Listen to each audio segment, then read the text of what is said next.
പരിപാടിയുടെ തുടക്കത്തിൽ സുരേഷ് ഗോപി നമ്മളോട് പറഞ്ഞു, സുരേഷ് ഗോപിയും രാധികയും എത്ര നിർബന്ധിച്ചിട്ട് പോലും അമ്മ വീട്ടിലേക്ക് പോകുന്നില്ല. അപ്പം അമ്മയുടെ ചില സൗകര്യങ്ങളൊക്കെ പറഞ്ഞു, അതൊക്കെ കൊണ്ടാണ് പോകാത്തതെന്ന് പറഞ്ഞു. എങ്കിലും അമ്മയുടെ ഏറ്റവും പ്രിയപ്പെട്ട കൊച്ചുമകൻ്റെയും ഭാര്യയുടെയും കൂടെ നിൽക്കാനാണ് അമ്മയ്ക്ക് കൂടുതൽ ഇഷ്ടം എന്ന് വേണം നമുക്ക് മനസ്സിലാക്കാൻ. ആ കൊച്ചുമകനും ഭാര്യയും നമ്മളോടൊപ്പം ഈ വേദി പങ്കിടാനെത്തിയിട്ടുണ്ട്.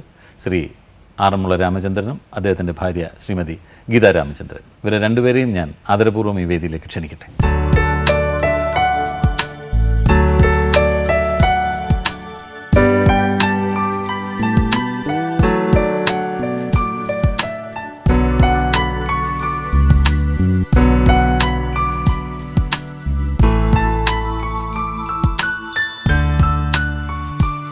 സുരേഷ് ഞങ്ങൾ ചോദിച്ചു എന്താണ് അമ്മ കൂടെ ഇല്ലാത്തത്, സുരേഷിൻ്റെ കൂടെ താമസിക്കാമെന്ന് ചോദിച്ചാൽ പറഞ്ഞിങ്ങനെ പ്രിയപ്പെട്ട കൊച്ചുമോനെ വിട്ട് വരില്ല എന്നാണ് പറയുന്നത്. ഇപ്പോൾ എല്ലാവർക്കും അമ്മയാണ്, അമ്മൂമ്മയാണ്, പക്ഷേ എനിക്ക് എൻ്റെ പൊന്നമ്മയാണ്, അതുപോലൊരു പൊന്നു മോനുമാണ് ഇത്. അതുകൊണ്ട് പിന്നെ അങ്ങനെ മാറി താമസിക്കുന്ന കാര്യം ബുദ്ധിമുട്ടാണ്. അതാ ഞങ്ങൾ പറയുന്നതേ ഉള്ളൂ.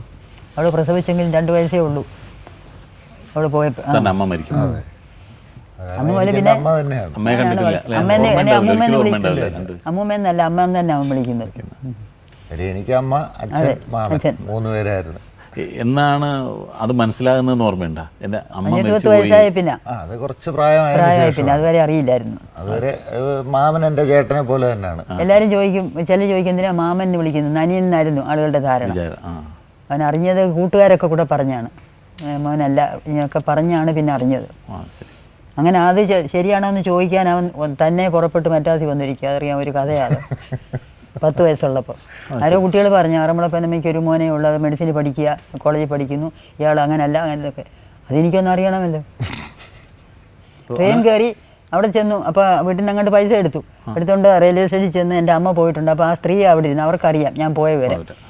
ഈ 100 രൂപ നോട്ട് കുട്ടികളിൽ തന്നു. അത് ടിക്കറ്റ് എടുത്തിട്ട് ബാക്കി കൈ പൊതിഞ്ഞു കൊടുത്തവർ അതും കൊണ്ട് തന്നെ വന്ന്. അപ്പോൾ ഞാൻ മറ്റാസി പോയ വാസാറിൻ്റെ അവിടെ താമസിക്കും. അപ്പോൾ ആ അഡ്രസ്സൊക്കെ അവനറിയാം. അവിടെ ഇറങ്ങി ഒരു ടാക്സിയും പിടിച്ച് 9 വയസ്സ് അവൻ തിക്കുറിശാന്ന് പറയും, ഇവൻ ഭയങ്കരനാണ് കേട്ടോ ചേച്ചി. ആ വീട്ടിൽ വന്നു.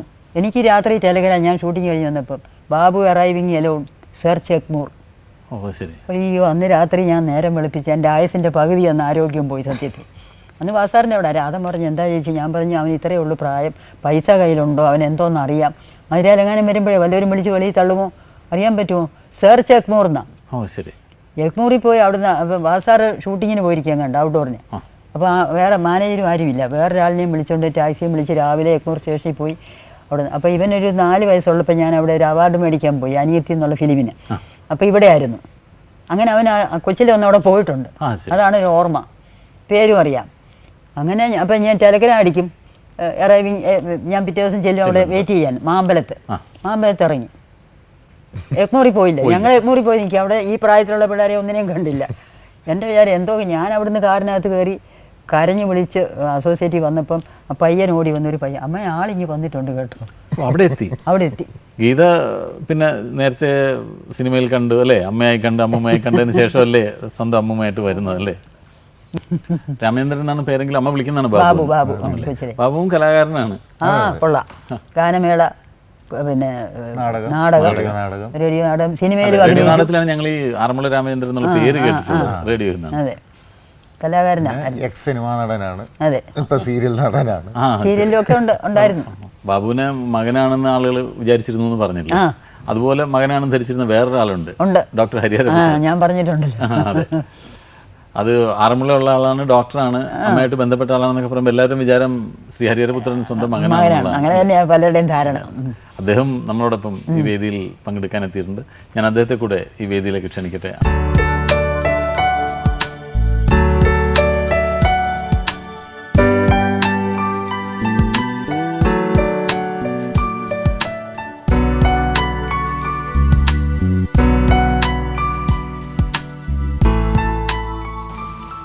ഓരോ വ്യക്തികളെയും നമ്മൾ ഓരോ കാര്യം വെച്ചിട്ടായിരിക്കും ഓർമ്മിക്കുക.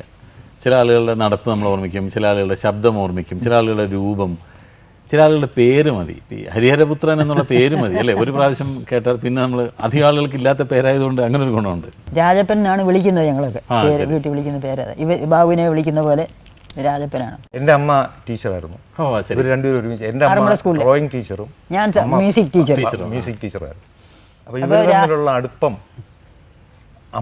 എൻ്റെ അമ്മ മരിച്ചു കഴിഞ്ഞിട്ടും എൻ്റെ ഒരു അമ്മയായിട്ട് ഞാൻ കണക്കാക്കുന്നത് അമ്മയാണ്. ഓ ശരി. ഓ ഞാൻ വെച്ച് രണ്ടുപേരും ഡോക്ടേഴ്സ് ആയതുകൊണ്ട് അങ്ങനെ അല്ല, അദ്ദേഹം MBBS, ഞാൻ PhD ആണ്. ഓ ശരി.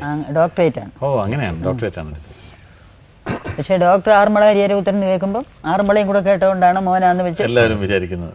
എൻ്റെ അമ്മയും ആറന്മുള അമ്മയും തമ്മിലുള്ള പരിചയത്തിൻ്റെ അടുപ്പത്തിൻ്റെ ഒരു കഥ പറഞ്ഞാൽ, അമ്മയുടെ മൂത്ത മകൾ, എൻ്റെ മൂത്ത സഹോദരി, രണ്ടുപേരുടെയും പേര് മണിയെന്നും അമ്മണിയും. മണി ഒരേ പ്രായം. ഒരു മകനും ഞാനും, മകനും രാജൻ, എന്നെയും വീട്ടിൽ വിളിക്കുന്ന രാജൻ. ഇത് സ്കൂളിൽ ചേർന്നപ്പോൾ അത് രാജശേഖരനായി, ഞാൻ ഹരിഹരപുത്രൻ. അതെ. അപ്പം ലക്ഷ്മിക്കുട്ടി അമ്മ പറയാം, എൻ്റെ രാജപ്പൻ ഇന്ന് അങ്ങനെ കാണിച്ചു ഇങ്ങനെ. അപ്പം ഞാൻ എൻ്റെ രാജൻ ഇന്ന് ഞങ്ങളിങ്ങനെ സ്കൂളിലിരിക്കുമ്പോൾ അതായിരുന്നു വർത്തമാനമൊക്കെ. ഈ വളരെ ചെറുപ്പം മൂലം അമ്മയെ അറിയാമെന്ന് പറഞ്ഞല്ലോ, എന്താണ് അമ്മയിൽ ഒരു പ്രത്യേകത തോന്നിയിട്ടുള്ളത്? എനിക്ക് ഈ ബയോളജിക്കൽ അമ്മയല്ലെങ്കിലും എൻ്റെ ഒരു ജീവിതത്തിൽ ഒരു അമ്മയുടെ സ്ഥാനത്താണ്. കാര്യം ഇപ്പോൾ നേരത്തെ ഈ സിനിമാക്കാരൊക്കെ പറയുന്ന പോലെ ഒരു അമ്മയായിട്ടുള്ള ബന്ധം എന്നൊക്കെ പറയും. ആ ബന്ധമാണ് ഞാനിപ്പോഴും ഒരു അമ്മ എന്നുള്ള നിലയിലാണ് കാത്തു സൂക്ഷിക്കാറുള്ളത്.